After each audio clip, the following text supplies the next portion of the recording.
Let me tell you something. I mean, tonight didn't make me think that Deontay's losing his next fight if we don't get, Joshua fast, and we got to get to Joshua fast. I mean, Joshua walked through the fire against the 40-something-year-old Klitschko after Klitschko had just lost to Tyson Fury. By the way, I'm complimenting him for it. I'm not downing him. It was still Klitschko in front of him. It was still a Hall of Famer, and he was hurt badly by a Hall of Famer, and he walked through that fire. Tonight, Deontay fought a guy that I think is more difficult to fight than anyone AJ's ever fought. I don't think there's a heavyweight in the world that's more difficult to fight in terms of his style and that awkward left-hand power, that counter-punching kind of style. Guys are counter-punchers, but very few guys are left-hand counter-punchers where that left hand can knock someone out with one punch.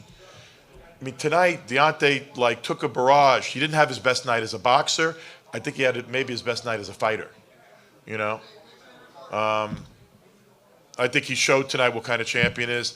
If I'm Eddie Hearn and I'm AJ, tonight's not making me sleep on Deontay Wilder. It's not making me say I want to fight Deontay Wilder next week. AJ could land flush on Deontay and still get knocked out. And he knows it. And Eddie knows it. The fight will happen because the world will demand it, and it will happen. I don't think it's going to be like one of these Pacquiao, Mayweather wait for years kind of things. Will it happen this year? I hope so. The way Eddie's talking, I doubt it. I mean, Joshua hasn't fought yet this year. He's going to fight Parker, who's a good fighter, a unification match at the end of the month on Showtime. Then I'm reading stuff with Eddie all over the internet talking about Jarrell Miller. I don't see him talking about Deontay Wilder, except to down Deontay Wilder, shit on me, shit on Deontay's whole camp, particularly be disrespectful to the champ. I mean, he's doing all that kind of stuff that you wouldn't necessarily think someone would do if they really wanted to make the big fight next. So I'll believe he wants to make it when I stop reading his comments on social media.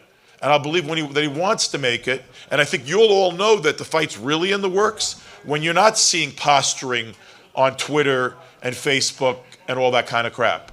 This fight's going to get made when the people involved are really ready to make it, and it's going to get made behind the scenes, and then it'll get announced. It's not going to be when it happens. It's not going to be because people are sniping each other on social